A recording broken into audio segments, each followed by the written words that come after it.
नमस्कार, मैं रंजू सिंह। आप देख रहे हैं द सन एक्सप्रेस। आज की खास खबरें। कोलकाता में कैंसर अस्पताल के दूसरे कैंपस का उद्घाटन। ममता ने कहा, मैंने पहले ही उद्घाटन कर दिया है।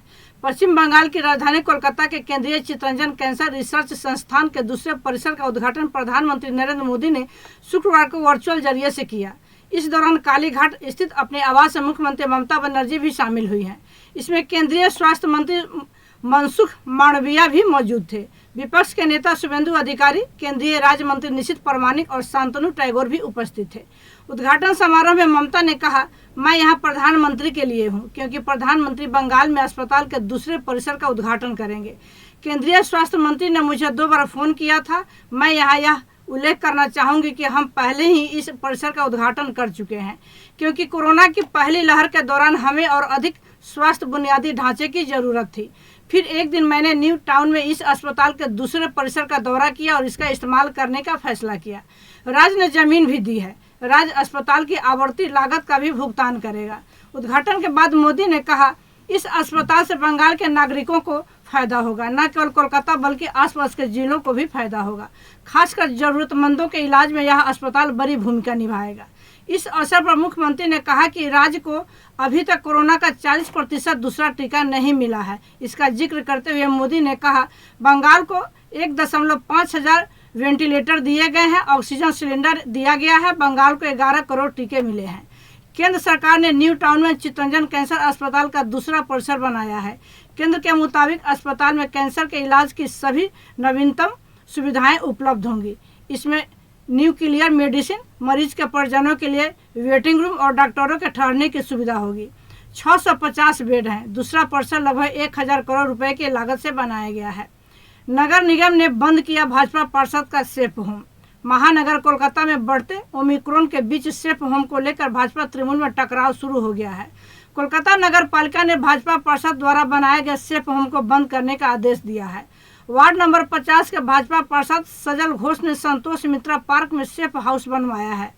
नगर पालिका को बताए बिना नगर निगम के पार्क में सेफ होम कैसे बना, यह सवाल उठाते हुए मेयर परिषद देवाशीष कुमार ने सजल के सेफ होम को बंद करने का निर्देश दिया है। इसे लेकर मुचीपारा थाने में भी शिकायत दर्ज कराई गई है। यह शिकायत नगर पालिका की ओर से दर्ज कराई गई है।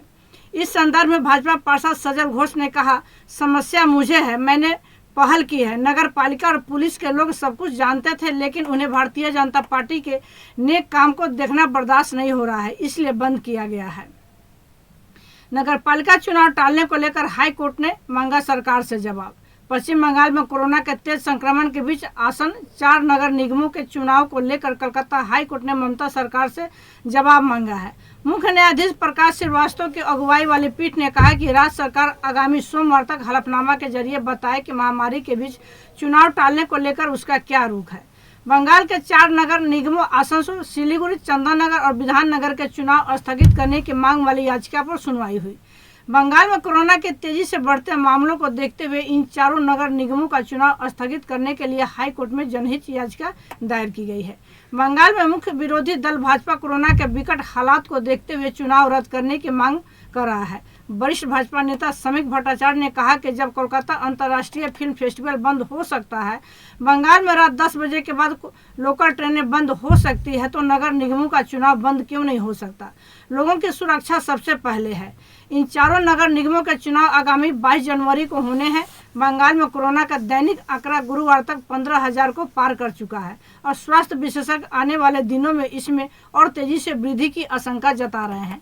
दूसरी तरफ राज्य चुनाव आयोग करे कोरोना नियमों के तहत मतदान कराने की बात कर रहा है। रोड शो और पद यात्रा पर रोक लगा दी गई है। घर घर जाकर प्रचार के लिए अधिकतम 5 लोगों को अनुमति दी जाएगी।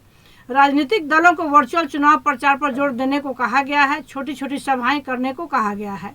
प्रत्येक नगर निगम में नोडल स्वास्थ्य अधिकारी नियुक्त करने का निर्देश दिया गया है और सभी के लिए डबल या सिंगल वैक्सीन उम्मीदवार, मतगणना एजेंट, मतदान अधिकारी डोज बाध्यतामूलक कर दिया गया है। राज्य चुनाव आयोग की तरफ से कहा गया है कि चुनाव स्थगित करने या उसकी तिथि आगे बढ़ाने की जरूरत नहीं है, क्योंकि जिन नगर निगम इलाकों में चुनाव होने वाले हैं वहां कोरोना का संक्रमण कोलकाता की तुलना में बेहद कम है।